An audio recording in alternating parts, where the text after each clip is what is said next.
yang disebut Allah Subhanahu wa Ta'ala. Pada kesempatan hari pengajian ini, insyaallah kajian tersebut bersama guru kita Al-Imam Al-Ustaz Muhammad Fikri CMA dengan pembahasan mengenal Rasulullah perspektif Ahlus Sunnah wal Jamaah memaknai syahadat yang kedua. Marilah kita awali kajian langsung ini dengan sama-sama membaca basmalah. Bismillahirrahmanirrahim. Hadirin sekalian, mari kita simak ini pada guru kami Bismillah. Assalamualaikum warahmatullahi wabarakatuh.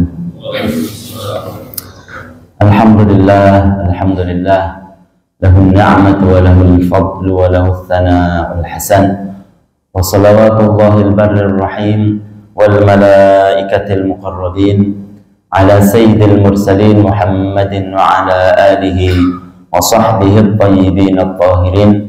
Allahumma la sahla illa ma ja'altahu sahla wa anta ya hayyu ya qayyum taj'alul hazna idza syi'ta sahla. Allahumma akrimna bil ikhlasi fil niyyati wal qawli wal amal. Alhamdulillah, puji syukur kita panjatkan selalu kepada Allah karena pada pagi hari ini Allah Ta'ala masih memberikan kita kesempatan, kesehatan, panjang umur sehingga bisa kita berkumpul di masjid ini guna untuk kajian rutin kita dalam keadaan sehat walafiat. Salawat serta salam semoga tetap tercurahkan kepada Nabi Agung Nabi Muhammad Sallallahu Alaihi Wasallam. Sebelum kajian mulai, saya mengingatkan diri pribadi dan para jamaah sekalian untuk selalu menghadirkan niat di dalam hati kita. Kita menghadiri majelis ini hanya mengharapkan ridha Allah Ta'ala semata.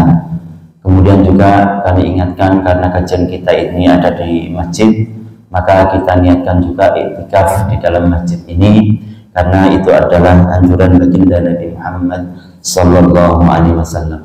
Para jamaah sekalian, ketika kita menjelaskan, kita mengucapkan wa asyhadu anna Muhammadar Rasulullah, saya bersaksi bahwasanya Nabi Muhammad itu adalah utusan Allah, maka itu terkandung arti bahwasanya apa yang disampaikan oleh baginda Sallallahu Alaihi Wasallam semuanya adalah benar, tidak ada yang dusta. Dan ini tidak hanya milik Nabi Muhammad, sifat-sifat yang jujur kemudian terpercaya itu bukan hanya milik baginda Sallallahu Alaihi Wasallam. Ini adalah milik semua para nabi-nabi Allah dari zaman Nabi Adam sampai baginda Muhammad Sallallahu Alaihi Wasallam. Yang kita tahu bahwasanya jumlah nabi-nabi Allah Subhanahu Wa Taala kurang lebih 124.000. Bukan hanya 25, namun banyak. Itu semuanya memiliki sifat yang sama, yaitu jujur. Apa yang disampaikan mereka itu adalah benar. Kemudian juga terkandung dalam arti syahadat yang kedua, bahwasanya kita meyakini apa yang disampaikan oleh Nabi Sallallahu Alaihi Wasallam benar, baik hal itu informasi yang beliau sampaikan tentang peristiwa-peristiwa yang telah lalu, seperti adanya kaum Ad atau kaum Thamud atau kaum-kaum sebelum baginda Sallallahu Alaihi Wasallam diutus, seperti ada namanya Fir'aun, maka kita harus percaya adanya itu. Atau perkara yang disampaikan oleh Nabi itu berkaitan dengan halal haram, atau perkara yang belum terjadi, sesuatu yang akan terjadi, seperti perkara yang akan terjadi disebutkan di sini bahwasanya baginda Nabi Muhammad Sallallahu Alaihi Wasallam mengabarkan ada siksa kubur. Famin dzalika, termasuk daripada kandungan dua kalimat syahadat yang kedua yang diberitakan oleh Nabi itu adalah azabul qabri, adanya siksa kubur. Kita wajib percaya adanya siksa kubur karena banyak yang menjelaskan hal itu, seperti sabda baginda Nabi Sallallahu Alaihi Wasallam, istanzihu minal bauli fa inna amata adzabil qabri minhu. Jadi supaya kita menjauhi dari mengotori diri kita dan pakaian kita dari air kencing. Kenapa? Karena kebanyakan siksa kubur itu dari orang yang tidak memperhatikan tentang kesucian diri dari air kencing. Air kencing tersebut itu beda dengan berak. Kalau berak boleh kita untuk memegangnya karena kita ingin bersuci dan lain sebagainya.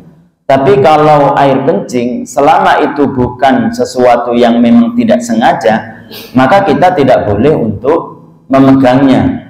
Kayak seperti umpamanya seseorang tersebut itu kencing, kemudian biasanya kan kalau laki-laki tersebut supaya lebih untuk memastikan bahwasanya air kencing tersebut itu habis, apa yang ia perbuat?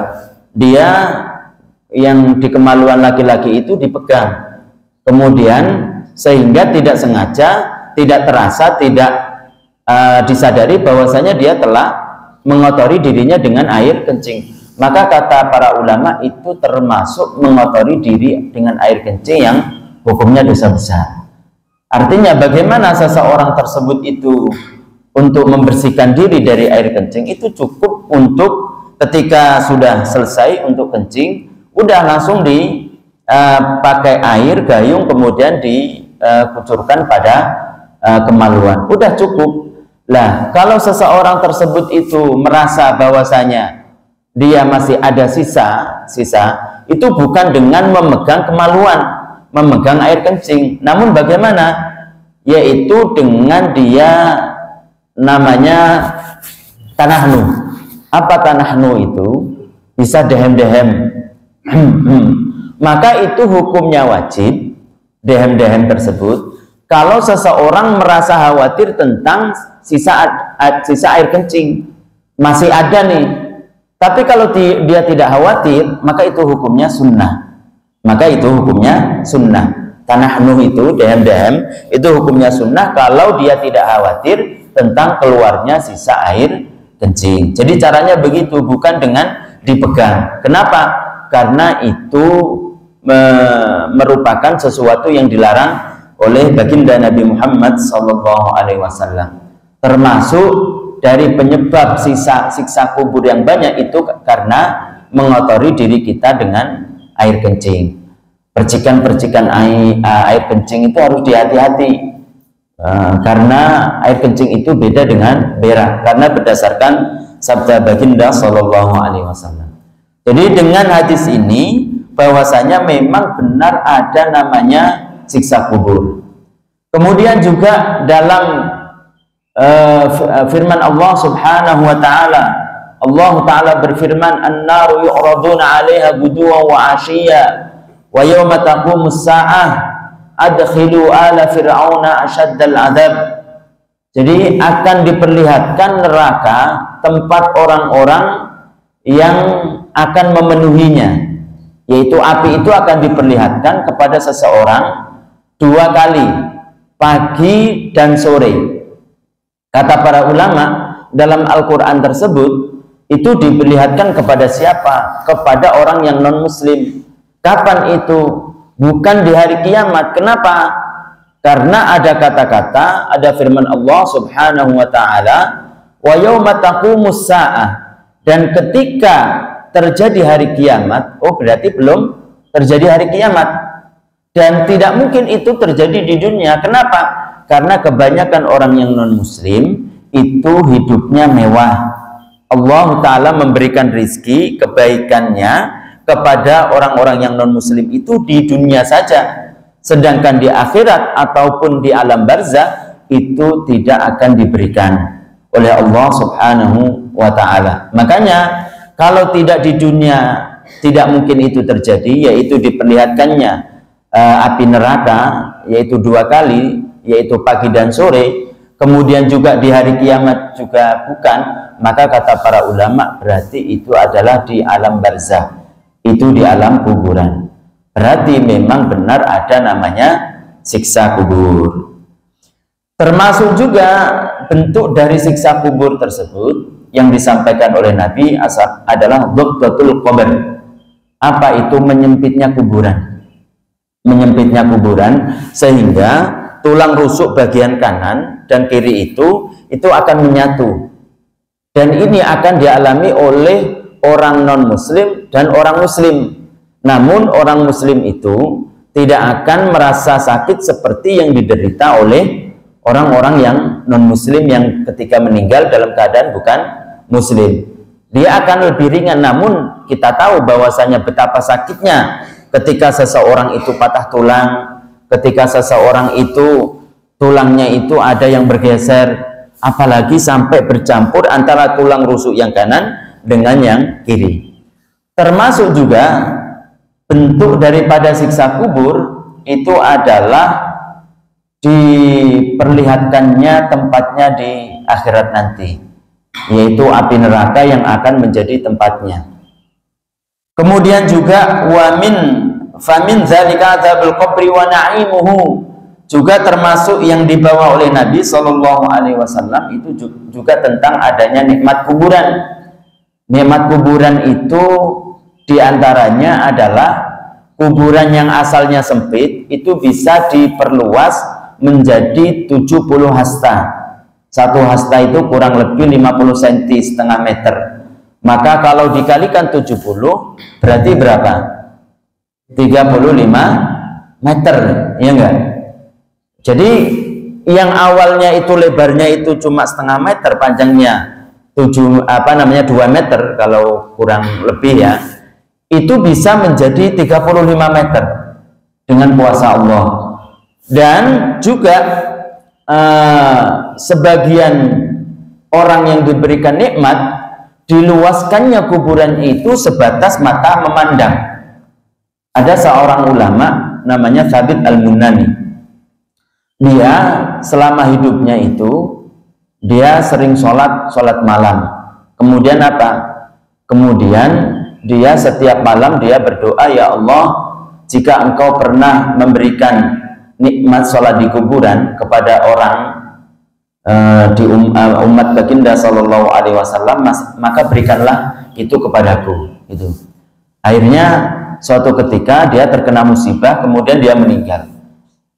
Setelah meninggal, kemudian diantarkan ke kuburannya, kemudian ditaruh di liang lahat. Di liang lahat, ruangan yang bagian yang sebelah kiri atau di tengah-tengah. Itu. Kemudian ada temannya namanya Ahmad. Ahmad tersebut itu saudara atau teman karibnya. Dia mengantarkan ke kuburan. Kemudian sebelum ditimbun dengan tanah, barang si Ahmad itu jatuh, kemudian diambil. Ketika diambil sudah sampai di bawah, dia sudah melihat Thabit Al-Bunani ini itu sudah sholat di kuburan. Kata dia, itu artinya jangan bilang siapa-siapa. Itu kuasa Allah Subhanahu Wa Taala. Jadi lubang yang begitu sempit itu bisa luas, bisa diperuntukkan untuk sholat. Itu adalah salah satu nikmat yang memang nyata. Kemudian juga pada zaman sahabat, ketika telah terjadi perang, kemudian salah seorang sahabat tersebut itu ada yang terluka, kemudian meneteskan darah sampai darahnya itu habis, kemudian meninggal di jalan habis perang melawan orang yang non muslim. Kemudian dikuburkanlah pada tempat tersebut, nggak mungkin dibawa kembali. Dan di tempat tersebut nggak ngerti bahwasanya tempat tersebut banyak binatang buas. Kemudian ketika seseorang atau para sahabat yang lain tersebut itu menguburkan sekira tidak dijangkau oleh binatang buas, begitu. Kemudian dikuburkan tidak terlalu dalam, tapi nggak kelihatan. Akhirnya apa? Akhirnya setelah dikubur, kemudian apa? Ditinggal oleh para sahabat yang lain. Ketemulah dengan penduduk di situ, ahli di situ. Kalian tadi ngapain? Habis menguburkan teman kita yang meninggal akibat perang. Dikuburkan di mana? Di sini. Kemudian jangan di situ itu banyak binatang buas. Coba pindahkan ke yang lain di situ, di tempat situ. Akhirnya belum beberapa lama digali lagi, ternyata digali itu udah nggak ada mayitnya, dan di situ dipenuhi dengan hijau. Kuburannya tersebut itu yang baru dikubur mayitnya itu dipenuhi dengan rumput yang hijau. Itu berarti apa? Berarti menunjukkan bahwasanya dia adalah orang baik dan dia mendapatkan nikmat di kuburan. Semoga kita termasuk orang-orang yang mendapatkan nikmat di kuburan. Amin amin ya rabbal alamin. Kenapa? Karena nikmat kubur itu awwalu marhalatin min marahilil akhirah.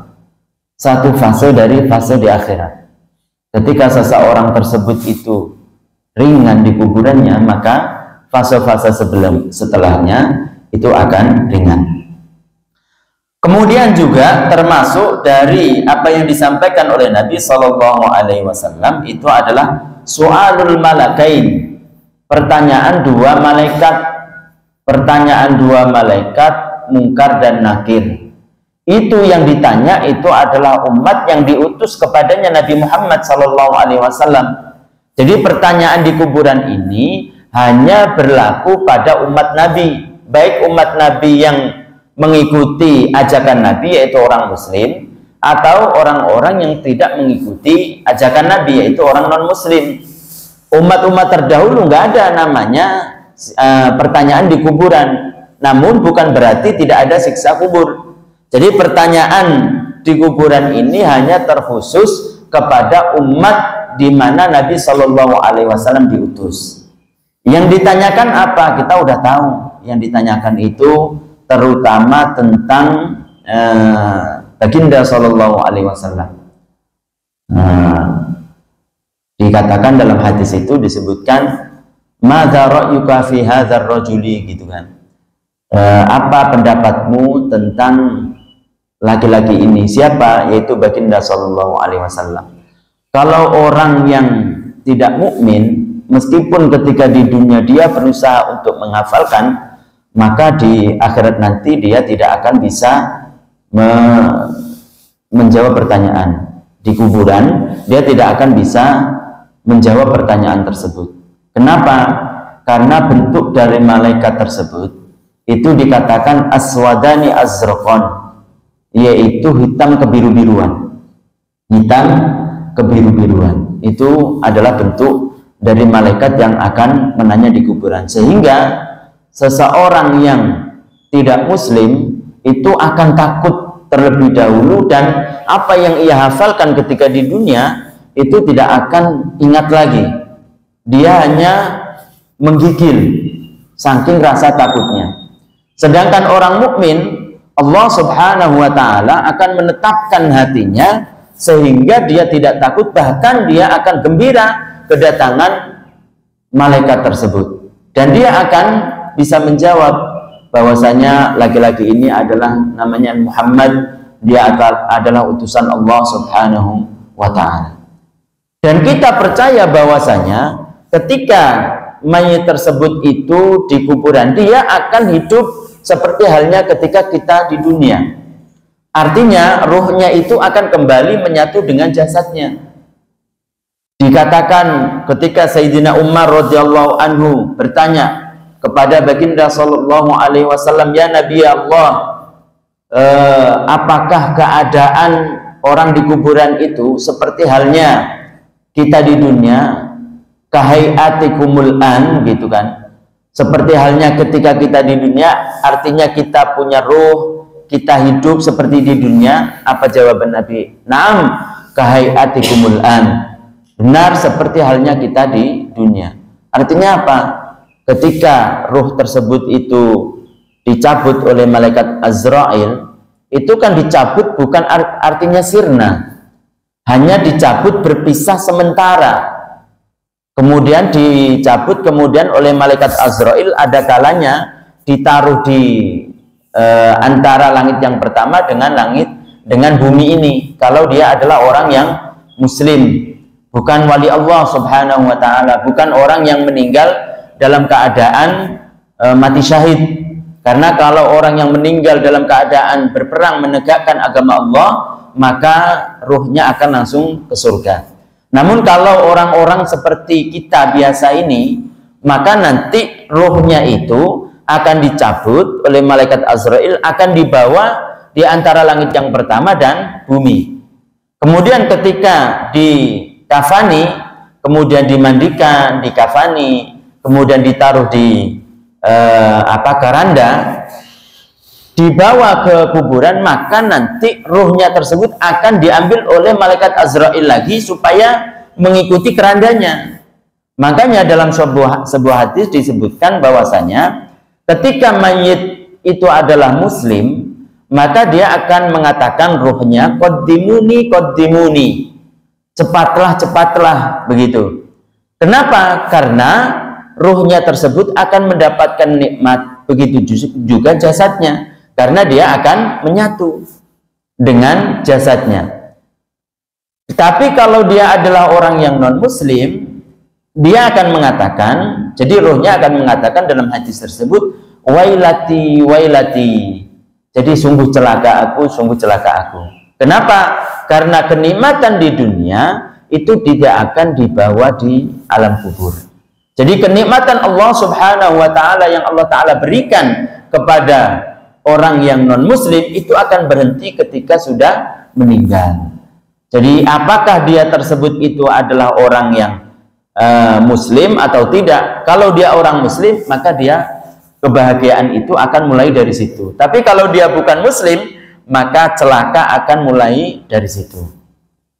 Jadi akan menyatu ketika sudah dimasukkan ke liang lahat, kemudian dikubur, ditimbun, maka akan menyatu lagi ruhnya. Seperti apa yang kita jelaskan tadi, ditanya oleh Sayyidina Umar, apakah kita ketika di alam barzah itu seperti halnya kita di dunia? Dijawab oleh Nabi, na'am kahaiatikumul an, benar seperti halnya kita di dunia. Namun dengan kuasa Allah Subhanahu wa ta'ala kita tidak bisa kembali ke dunia, karena kita sudah beralih ke alam barzah atau alam kubur. Kemudian juga itu jadi pertanyaan mungkar dan nakir. Jadi Nabi kita yang ditanya kemudian tentang Allah Subhanahu wa ta'ala, kemudian kiblat kita dan lain sebagainya. Dan makanya disunnahkan seseorang tersebut itu untuk dibaca talqin.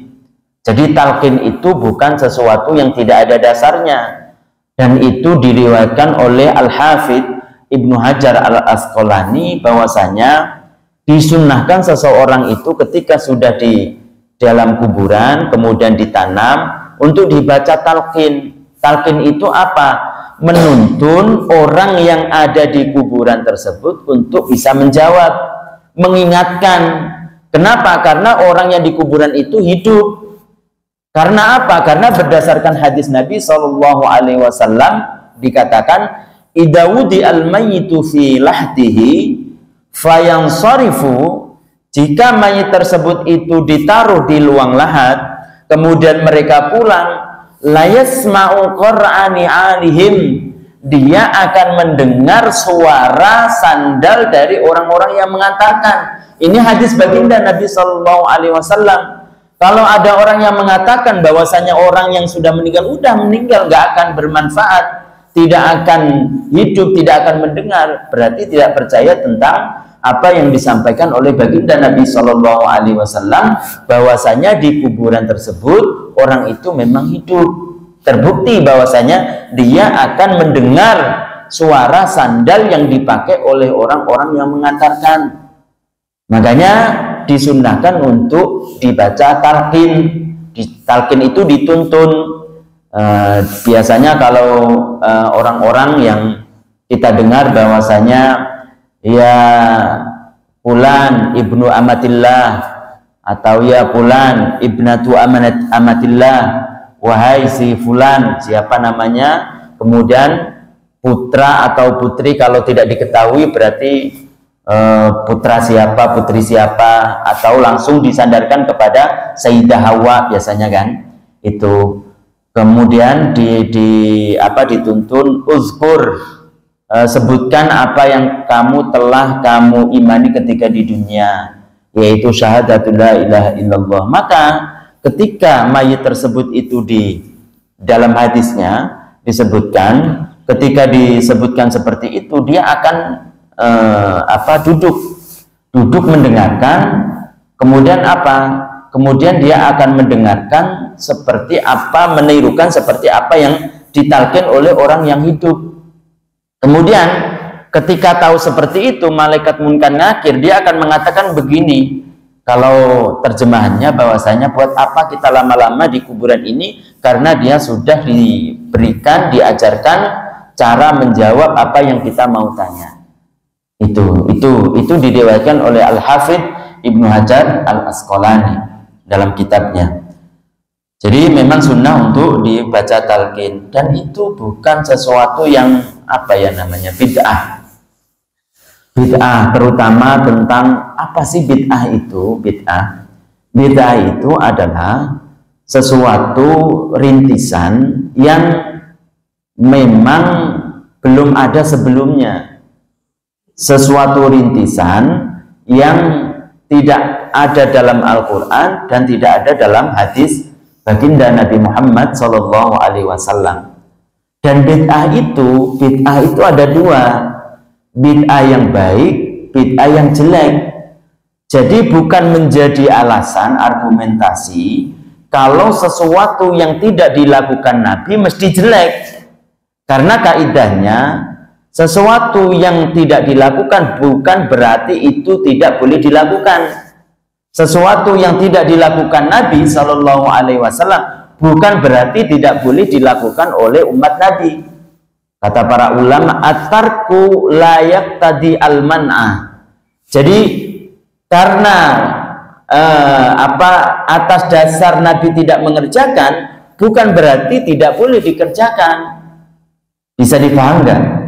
Itu jadi memang namanya bid'ah itu sesuatu yang memang tidak ada dalam Al-Quran, tidak ada dalam hadis baginda Sallallahu Alaihi Wasallam. Bukan berarti tidak boleh untuk dilakukan, karena kata mereka yang sedikit-sedikit bid'ah begitu kan, bukankah hadis baginda Sallallahu Alaihi Wasallam bersabda, iyyakum wa muhdatsatil umur fa inna kulla bid'atin dhalalah wa kullu dhalalatin finnar.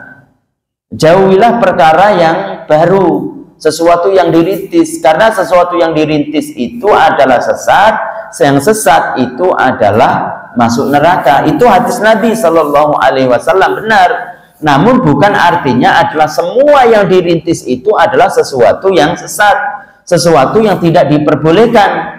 Karena Nabi Shallallahu Alaihi Wasallam tidak mengatakan, tidak memerintahkan, tidak ada dalam Al-Quran kemudian tidak boleh. Kalau kita teliti betapa banyak yang sesuatu tersebut tidak dilakukan Nabi, namun dilakukan oleh para sahabat. Betapa banyak sesuatu itu yang tidak dilakukan oleh para sahabat, namun dilakukan oleh tabi'in. Betapa banyak perkara tersebut, perkara ibadah, yang tidak dilakukan oleh tabi'in, namun dilakukan oleh tabi'in. Begitu juga seterusnya.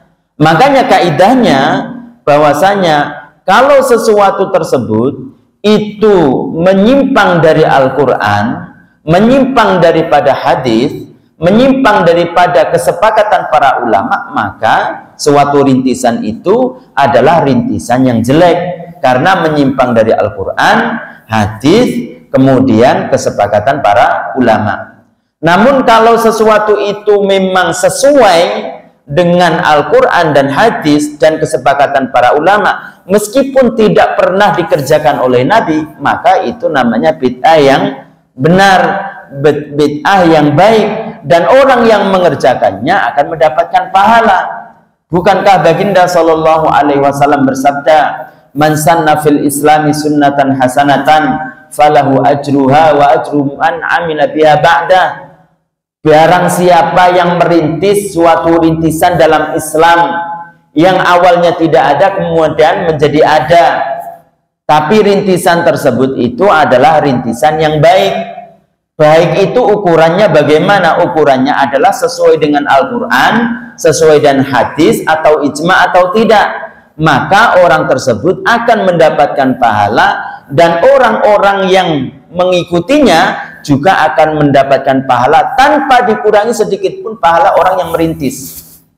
Itu jelas hadisnya, diriwayatkan oleh Imam Muslim dan Imam Al-Bukhari, bahwasanya rintisan dalam Islam itu diperbolehkan asalkan itu sesuai dengan Al-Quran, hadis. Maulid Nabi SAW, apa yang tidak sesuai dengan Al-Quran, membaca Al-Quran dalam Maulid Nabi SAW, bukankah dalam Al-Quran disebutkan faqra'u ma tayassara minal Quran?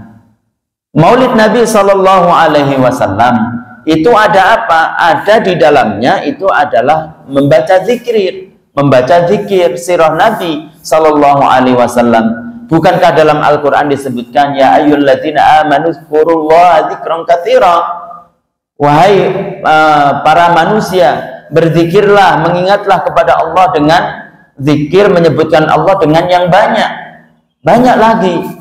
Maksudnya bahwasanya memperingati Maulid Nabi SAW kalau dilakukan sesuai dengan apa yang sesuai dengan Al-Quran, hadis, ijma' ulama, maka orang yang melakukannya itu mendapatkan pahala. Namun kalau melakukannya disertai dengan sesuatu yang maksiat, maka bukan maulidnya yang tidak boleh, tapi orang yang melakukannya yang akan mendapatkan dosa dari Allah Subhanahu wa ta'ala. Jadi itu sedikit tentang bid'ah, bahwasanya bid'ah itu ada yang baik, ada yang jelek, dan itu sesuai dengan apa yang dikatakan oleh para ulama, seperti Al-Imam Asy-Syafi'i radhiyallahu anhu mengatakan al-bid'atu bid'atan, bid'atu hudan wa bid'atun dhalalah, bahwasanya bid'ah itu ada dua, ada bid'ah yang baik, ada bid'ah yang jelek.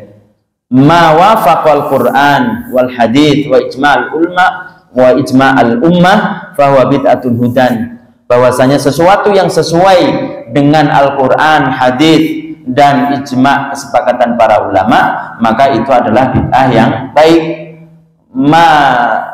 Ma yukhalif, sesuatu yang berbeda dengan Al-Qur'an, hadis dan kesepakatan para ulama, bahwa bid'atun dhalalah, maka itu adalah bid'ah yang sesat. Kemudian juga termasuk yang disampaikan oleh Nabi SAW itu adalah al-ba'tsu. Al-ba'tsu itu adalah bangkit dari kuburan. Orang yang pertama kali bangkit dari kuburan itu adalah baginda SAW. Allah Subhanahu wa ta'ala kuasa untuk mengembalikan seseorang dengan kondisi semula. Meskipun ketika di dunia tersebut, orang tersebut itu dibakar, kemudian menjadi abu, kemudian dilempar ke laut, Allah Subhanahu wa ta'ala mampu untuk mengembalikan dia ke bentuk semula. Meskipun tulang-tulangnya mungkin yang satunya ditaruh di sini, yang satunya ditaruh di sana, Allah Subhanahu wa ta'ala mampu untuk mengembalikannya.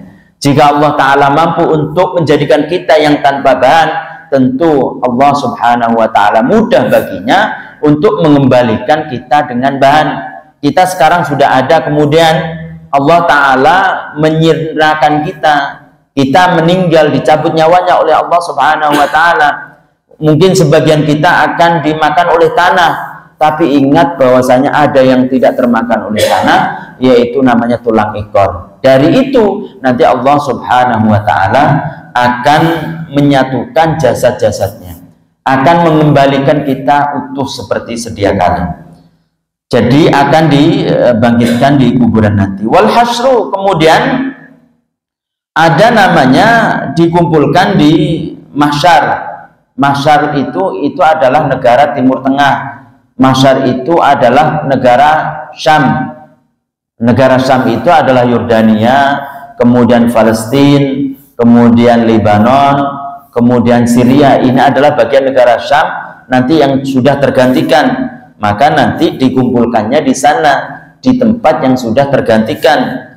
Kemudian wal qiyamatu, termasuk yang disampaikan oleh Nabi SAW itu adanya kiamat. Bahwasanya kiamat itu ada alamat yang besar, ada alamat yang kecil.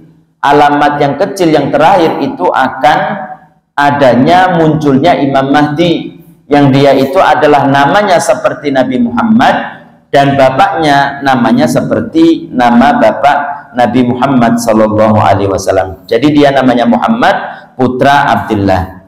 Kemudian juga ada namanya hisab. Hisab itu adalah diperlihatkannya amal seseorang kepada setiap kita.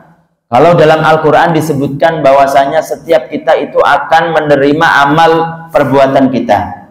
Ada yang menerimanya itu dengan tangan kanan, ada dengan tangan kiri, bahkan menerimanya itu dari arah belakang. Maka itu adalah tanda orang yang celaka. Kemudian wathawab wal adab, termasuk yang disampaikan oleh Nabi Shallallahu Alaihi Wasallam itu adanya pahala. Pahala itu adalah imbalan dari Allah Subhanahu wa Ta'ala kepada hambanya dari sesuatu yang menggembirakan. Baik sesuatu menggembirakan itu seperti kita mendapatkan nikmat di kuburan, ataupun kita tersebut itu tidak mendapatkan terik matahari ketika di akhirat nanti. Karena bayangkan saja terik matahari itu saking parahnya sehingga orang non muslim itu akan mengatakan begini, ya Rabb arihna walau ilan nar, ya Allah istirahatkanlah kita dari terik matahari ini walaupun kita dimasukkan neraka. Belum tahu siksa neraka itu bagaimana. Itu adalah sebelum dimasukkan ke neraka. Jadi ada fase namanya kita itu dihisab, dan dihisab tersebut itu ada fase juga matahari itu dekat dengan tubuh kita seukuran 2 mil. 1 mil itu kurang lebih 1,5 kilo, berarti 3 kilo. Kita ini sekarang dari posisi matahari ada yang mengatakan ratusan ribu kilometer. Namun walaupun ratusan ribu kilometer dari posisi kita bumi sekarang ini, di sebagian daerah itu ada kertas ditaruh di atas lantai terbakar. Kenapa? Saking panasnya. Lebih-lebih kalau nanti yang cuma 3 kilo itu tentu panas. Maka ada beberapa orang yang Allah Ta'ala memberikan keistimewaan, dia tidak akan terkena terik matahari. Kemudian juga yang disampaikan oleh Nabi Shallallahu Alaihi Wasallam itu adalah al-mizan wal mizan, yaitu timbangan amal. Timbangan amal orang-orang muslim itu akan ditimbang dan dikelompokkan menjadi 3. Ada yang amal kebaikannya itu lebih banyak daripada amal kejelekan. Orang muslim nih, dia akan langsung masuk surga Allah Subhanahu wa Ta'ala. Ada yang amal kebaikannya itu sama dengan kejelekannya, maka nanti dia tersebut langsung masuk surga Allah Subhanahu wa Ta'ala. Namun yang kedua ini itu derajatnya di bawah kelompok yang pertama. Ada yang kejelekannya itu lebih banyak daripada kebaikannya, maka kelompok yang ketiga tersebut yang kejelekannya lebih banyak dari kebaikannya, maka dibagi menjadi 2. Ada yang satunya kelompok yang kejelekannya lebih banyak daripada kebaikannya diampuni oleh Allah langsung masuk surga. Ada yang tidak diampuni oleh Allah Subhanahu wa Ta'ala masuk neraka. Namun karena dia adalah muslim, ketika masuk neraka tidak akan selamanya. Dan orang non muslim itu akan diletakkan amalnya di antara satu piringan yang jelek. Kenapa? Karena piringan yang baik nggak ada. Tidak ada balasan Allah Subhanahu wa Ta'ala di akhirat nanti. Dia langsung ke neraka. Kemudian wanar, ada neraka yang kita wajib untuk kita percayai bahwasanya letaknya itu ada di bawah langit, yang di bawah bumi yang ketujuh ini. Jadi nanti kan ketika seseorang itu lewat jembatan, yang jembatannya itu di sini kayak seperti ini, yang satunya ini ujungnya itu di tempat yang tergantikan oleh Allah Subhanahu wa Ta'ala di padang mahsyar tadi, yaitu daratan Syam yang sudah digantikan oleh Allah Subhanahu wa Ta'ala, dan ujung yang lain itu di tempat sebelum surga Allah Subhanahu wa Ta'ala. Maka di bawahnya itu neraka yang butuh perjalanan untuk dari jembatan ini ke dasar itu butuh 70 tahun perjalanan. Dan dasar neraka itu diperuntukkan hanya kepada orang yang non muslim. Seorang muslim meskipun banyak dosanya seukuran gunung yang ada di dunia, seukuran buih yang ada di lautan, seukuran pasir yang ada di lautan, maka tidak akan nyampe kepada dasar neraka. Karena itu hanya terkhususkan kepada orang-orang yang non-muslim. Jadi neraka itu ada di bawah. Kemudian surga itu ada di atas langit yang ketujuh. Sehingga jembatan yang terbentang itu dari bumi ini yang sekarang ini, tapi sudah tergantikan oleh Allah, digantikan oleh Allah. Maka ujung yang satu di sini, kemudian ujung yang lain ada di tempat sebelum surga. Itu dikatakan oleh hadis baginda Nabi Shallallahu Alaihi Wasallam. Kemudian wasirat, jembatan, semua orang akan melewati jembatan ini. Dan jembatan tersebut di sebelah kanan kirinya itu ada namanya kail. Itu kail kayak seperti orang ini apa namanya jagal. Jagal itu kan kalau naruh daging itu kan ada ini kailnya apa namanya pancingnya yang besar. Itu kayak seperti itu di sampingnya. Jadi nanti dikatakan di situ sebagian orang Muslim karena dia tersebut melewati jembatan, dia karena dosanya banyak, dia akan jatuh. Namun karena dia termasuk penduduk surga, Allah Subhanahu wa taala, dia jatuh, dia akan nyangkut ke kail tersebut. Kemudian akan dikembalikan sampai dia nyampe ke surga Allah Subhanahu wa taala. Tapi kalau orang muslim yang memang ditentukan oleh Allah Subhanahu wa taala untuk masuk neraka, dia akan masuk neraka namun tidak akan sampai ke dasar. Dia tidak akan sampai ke dasar.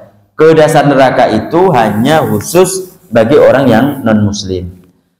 Kemudian wal haudu, termasuk yang disampaikan oleh Nabi itu adalah telaga. Telaga Nabi, setiap Nabi itu mempunyai telaga. Likulli nabiyyin haudun. Wa haudu Nabi sallallahu alaihi wasallam huwa akbarul ahwab. Jadi setiap Nabi Shallallahu Alaihi Wasallam itu mempunyai telaga. Namun telaga yang paling besar, yang paling luas itu adalah telaganya baginda Nabi Muhammad Shallallahu Alaihi Wasallam. Bayangkan panjangnya itu masih ratus syahr. Panjangnya itu perjalanan 1 bulan. Dan kizanuhu atau cangkirnya ka'adati nujumis sama, seperti halnya bilangan bintang yang ada di langit. Banyak, karena memang umat Nabi yang paling banyak itu adalah umat baginda Nabi Muhammad Sallallahu Alaihi Wasallam. Kemudian wasyafa'atu, dan syafaat. Ada namanya syafaat, ada syafaat yang uzma, ada namanya syafaat yang khassah. Syafaatul uzma itu adalah syafaat yang terkhusus dimiliki oleh Nabi Sallallahu Alaihi Wasallam. Syafaatul uzma itu apa? Yaitu ketika umat-umat yang dari umat Nabi Adam sampai umat Nabi Sallallahu Alaihi Wasallam tidak tahu apa yang mereka perbuat pada waktu itu karena terik matahari. Ngapain mereka itu?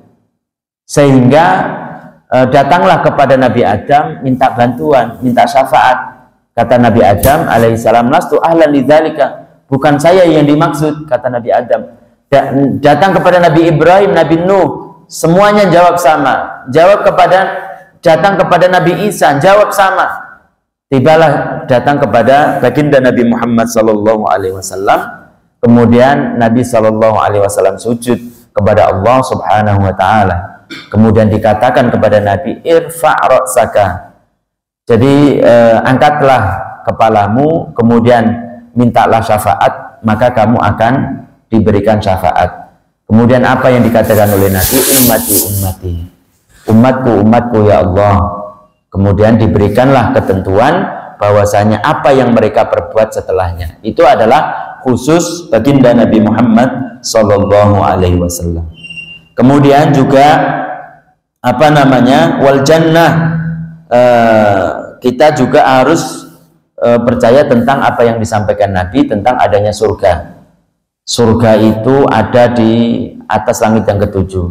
Insya Allah pada pertemuan berikutnya kita akan bahas tentang masalah surga dan lain sebagainya. Dan ini adalah sesuatu yang memang menjadi kandungan dari 2 kalimat syahadat. Jadi bukan berarti kalau kita tidak melihat itu tidak ada. Ada sebagian orang yang mengatakan, Ustadz, gimana kita percaya bahwasanya sesuatu yang tidak terlihat itu ada, begitu kan? Allah Subhanahu wa Ta'ala tidak dilihat di dunia. Kenapa kita harus percaya? Kita harus percaya bahwasanya sesuatu yang memang kita dilihat, kita lihat, kita katakan bahwasanya tidak semua sesuatu yang bisa dilihat itu berarti tidak ada. Contohnya apa? Contohnya akal kita, contohnya roh kita. Semua orang akan yakin kita itu punya roh. Semua akan yakin kita punya akal. Apakah seseorang bisa melihatnya? Tidak bisa. Jadi bukan berarti tidak melihat, berarti tidak ada. Jadi kita wajib percaya meskipun ini belum kita lihat, bahwasanya yang disampaikan oleh Baginda Sallallahu Alaihi Wasallam itu benar adanya. Mungkin itu yang bisa disampaikan, kurang lebihnya saya mohon maaf. Sebelum kita akhiri, mungkin ada pertanyaan dari para jamaah sekalian. Sebelum sesi tanya jawab, pada jamaah yang ingin bertanya. Itu ada yang mengatakan sunnah itu kalau lagi-lagi itu diurut karena waktu lalu netes lagi waktu dia pakai pakaian atau pakai pakaian yang sholat itu buat netes.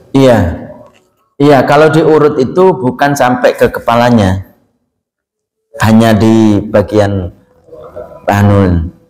Kalau sampai kepalanya, sampai yang bagian ini kan terkena air kencing, itu nggak boleh. Iya.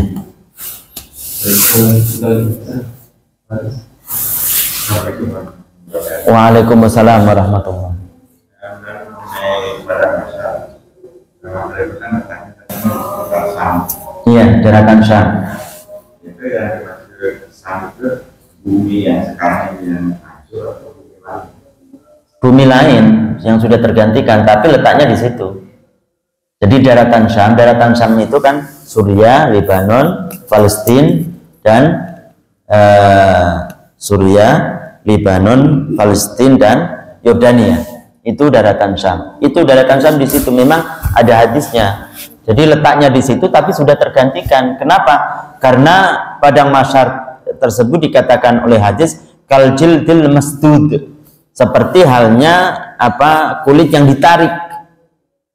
Kulit yang ditarik itu berarti kenceng. Enggak ada lembah, enggak ada gunung, enggak ada pohon-pohonan, semuanya rata. Itu. Dan sudah ditergantikan sehingga memuat umat dari zaman dulu sampai hari kiamat. Memuat umat dari zaman dulu Nabi Adam sampai hari kiamat. Umat kan banyak, tidak yang dihisab itu kan tidak hanya tidak hanya manusia. Ya'juj wa Ma'juj itu kan termasuk manusia, tapi dia adalah orang yang berbuat onar. Kemudian Dajjal juga, jin, itu adalah makhluk-makhluk yang akan dihisab. Karena apa? Karena Nabi Shallallahu Alaihi Wasallam diutus kepada dua golongan itu, golongan manusia dan golongan jin. Jadi nanti semuanya akan dipertanggungjawabkan dan akan digiring ke padang mahsyar. Jumlahnya banyak. Bayangkan dari zaman Nabi Adam, Ya'juj wa Ma'juj saja dikatakan dalam hadis dia tidak akan meninggal kecuali sudah melihat keturunannya 1000. Ya'juj wa Ma'juj itu yang dikatakan oleh hadis, dia tidak akan meninggal kecuali dia sudah melihat keturunannya 1000 atau dalam satu riwayat 100. Berarti jumlahnya dia dengan manusia itu lebih banyak. Namun kuasa Allah sekarang nggak tahu kita kemana. Namun itu disebutkan dalam Al-Quran, dalam surat Al-Kahfi itu kan disebutkan bahwasanya dia dibentengin oleh Dzulqarnain, yaitu wali Allah Subhanahu wa Ta'ala, dan dia akan keluar dalam suatu hadis itu mendekati hari kiamat. Jadi memang benar itu adalah daratan Syam, letaknya sekarang di situ, cuma sudah tergantikan sehingga memuat untuk umat-umat dari semenjak Nabi Adam. Umat ini bukan hanya manusia, Ya'juj wa Ma'juj, kemudian jin, itu semuanya akan berkumpul di padang mahsyar. Kalau dibangkitkan kubur itu di bumi yang sekarang. Bumi sekarang. bumi sekarang, nanti bumi sekarang dan nanti akan dikirim ke padang mahsyar itu. Tapi kan bumi maksudnya itu sudah hancur, itu sudah hancur. Baik, ada lagi?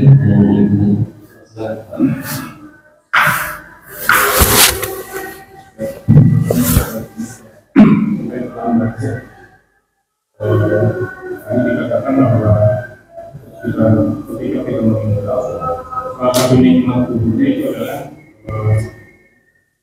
Diluas. bisa diluaskan seluas 36 tahun. Karena dengan keterangan bahwa di alam barzah nanti itu, tapi kita luasnya tadi kan cuma 35 meter ya? Ada yang sebatas mata memandang. Oh, sebatas. Nah, ada sebatas madzal basar. Jadi ada sebatas mata memandang, lebih luas lagi. Lebih luas lagi. Keterangan juga katanya kita bisa berinteraksi dengan yang penghuni kubur yang lainnya ya. Kalau itu nggak pernah mendengar. Kalau di surga ya, tapi kalau di ini nggak pernah mendengar. Enggak, setahu saya nggak ada.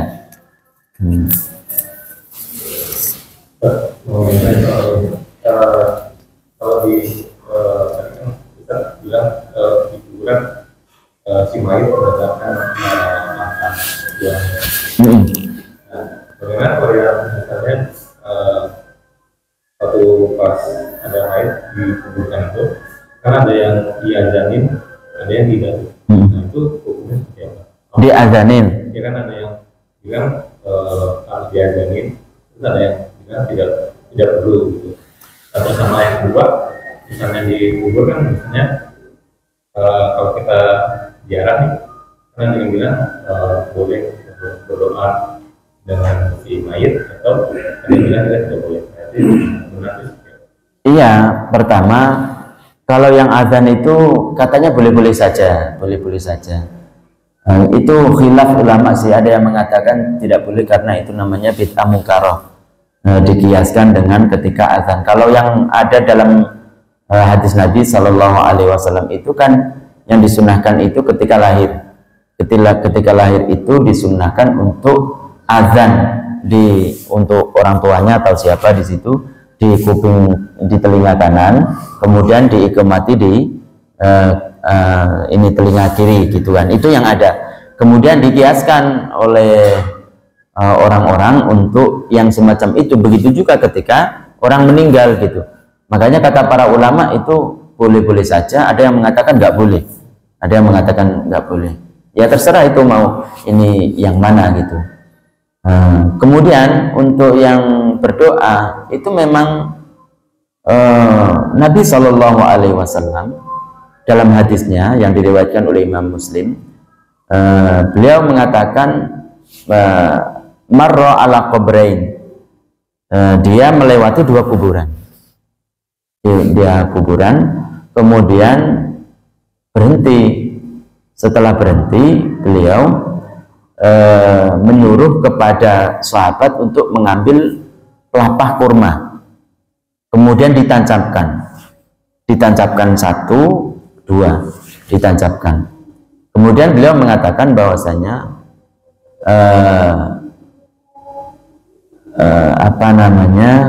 yang maknanya bahwasanya la'allahu ma yukhaffafu an hadzal pelepah kurma. Jadi bahasa Arabnya saya lupa. Bahwasanya dalam hadis tersebut disebutkan bahwasanya mungkin saja dengan dua pelepah kurma tersebut bisa meringankan siksa kuburan. Dia berdoa semoga Allah Subhanahu wa Ta'ala meringankan siksa kuburannya itu.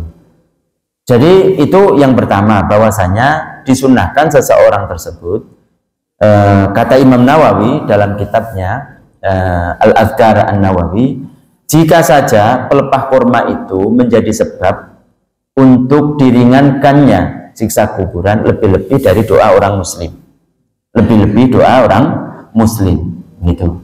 Itu beliau, makanya disunahkan untuk berdoa, mendoakan kepada si mayit yang sudah. Dan itu yang dasar yang pertama. Yang kedua, dasar yang kedua itu tentang talqin tadi. Talqin tadi yang diriwayatkan oleh Al-Hafidz Ibnu Hajar Al-Asqalani, bahwasanya ketika si mayit tersebut itu ditalqin, maka dia akan duduk. Itu jelas dalam hadisnya. Kemudian mendengar. Kemudian kata malaikat bahwasanya buat apa kita lama-lama di sini? Kenapa? Karena dia sudah ditalqin. Itu bagi yang mayit muslim. Itu yang mayit muslim. Jadi boleh. Ya, nggak ada dasarnya kalau nggak boleh. Kenapa? Karena tidak dilakukan Nabi. Itu tadi hadis Nabi Shallallahu Alaihi Wasallam. Nah, begitu. Masih ada Terkait bacaan terakhir nanti untuk waktu kita memiliki jenazah masuk kuburan itu ya. Setelah dikubur di ini, kemudian ada yang berdiri di atas atau duduk nggak apa-apa, kemudian dia membaca bacaan talqin, yaitu disebut namanya, kalaupun orang tuanya nggak ada, biasanya langsung dikaitkan kepada Sayyidah Hawa, biasanya di kitab-kitab itu, di kitab itu, umpamanya si Zaid putra dari Sayyidah Hawa, umpamanya putra Sayyidah Hawa, atau si Fatimah putri dari Sayyidah Hawa, umpamanya itu adanya begitu. Kemudian uzkuru ma saya lupa itu, tapi ada di kitab ini. Kitab ini ada diriwayatkan oleh Hafidz Ibnu Hajar Al-Asqalani. Dan itu sudah dibuat oleh para ulama sigot talqin.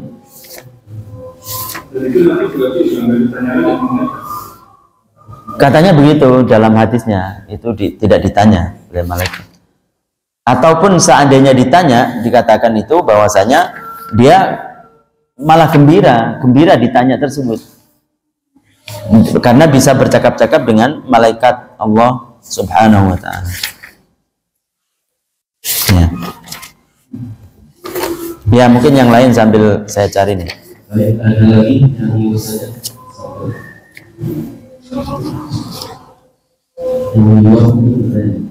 saya sedikit ramah. ada yang Mengenai mayat yang berkubur itu kan. Ada cerita apa itu?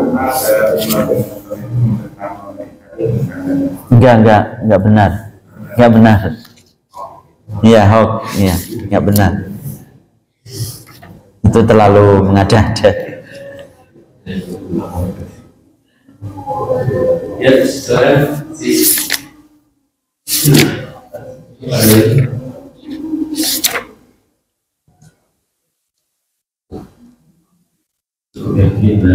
Alhamdulillah rabbil alamin hamdan fi ni'amahu wa yukafi mazidah ya rabbana lakal hamdu kama yanbaghi li jalali wa 'azimi sultani Allahumma salli ala Muhammad wa sallim Allahumma ighfir lil muslimina wal muslimat wal mu'minina wal mu'minat al ahya'i minhum wal amwat Allahumma inna nas'aluka wa natawajjahu ilaika bi nabiyyika Muhammad nabiyur rahmah ya Muhammad inna natawajjahu bika ila rabbina litudhallana fi hajatina Allahumma tawaffana ala kamilil iman Allahumma tawaffana wa anta radin anna ya rabbal alamin Rabbana atina fid dunya hasanah wa fil akhirati hasanah wa qina adzabannar wa sallallahu ala sayyidina Muhammadin wa ala alihi wa sahbihi wasallam subhana rabbika rabbil izzati amma yasifun wa salamun alal mursalin walhamdulillahi rabbil alamin. Ini kita